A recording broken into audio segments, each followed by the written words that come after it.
ทักขินายโยอัญชลิกรณิโยอนุตตรังปุญญเกตังโลกัสสาติอิติปิโสภะคะวะอะระหังสัมมาสัมพุทโธเวชชาจรณะสัมปันโนสุขโตโลกวิทูอนุตตโรปุริสธรรมสารติสัทธาเทวมนุสสาพิธีจัดบรรพชาอุปสมบทเจ้าภาพงานของวัดพระธรรมกาย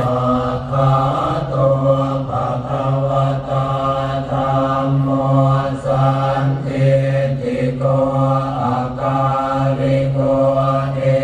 หิปัสสิโกโอปัญญิโกปัจจตังเวทิตาโกวินโยหิติสุปฏิปันโนภะคะวะโตสาวกสังโฆอุชุปฏิปันโนภะคะวะโตสาวกสังโฆญาญาปฏิปันโนภะคะวะโตสาวกสังโฆสามีจิปฏิปันโนภะคะวะโตสาวกสังโฆญาติธังจัตตาริปุริสยุคานิอัตถปุริสปุคคลาเอสะภะคะวะโตสาวกสังโฆอาหุนายโยอาหุนายโยทักขินายโยอัญชลิกรณิโย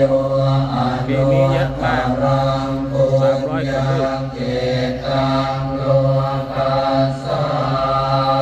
ติอิติปิโส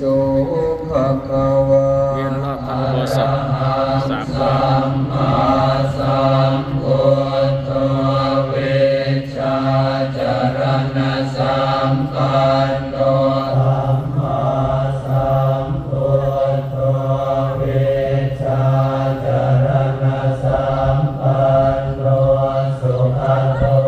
โลกวิทูอนุตตโรปุริสธรรมสา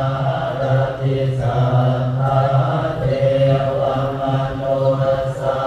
นังพุทโธภะคะวะติสวากขาโตภะคะวะตาธัมโมสันติติโก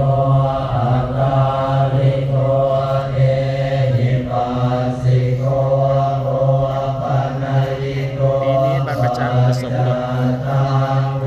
ประมาณ300 กว่ารูปเยอะกว่าทุกๆปี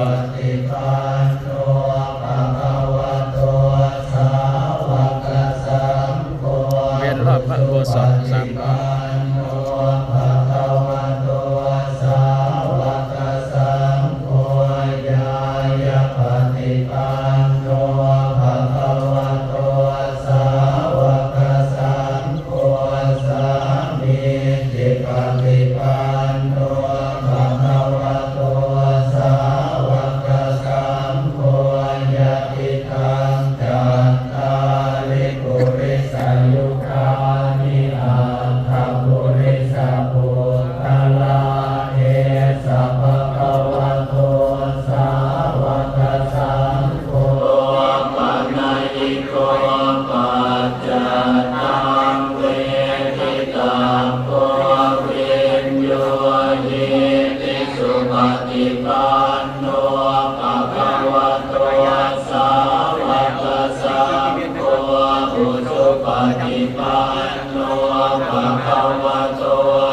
ป ติปันโนภะคะวะโตสาวกสังโฆ ใจกล่าวคำวันทาสีมา และวันทาพระประธาน โดยพร้อมเพรียงกันนะครับ อุกาสัพวันทามิพันเตสัพพังอัปปราทังมหาธเมพันเตมายากตังปุญญังสามินา ไปกระจายไปตรงนู้นเรื่อยๆครับกระจายไปตรงนู้นเลยครับ พิธีวันทาสีมา ธรรมทายาทนั่งพนมมือเฉยๆครับนั่งคุกเข่าพนมมือขอถ่ายซ่อมก่อนนะครับอ่ะญาติโยมที่อยู่นอกโบสถ์นะครับต้องหลบก่อนนะครับ เก้าแปดเจ็ด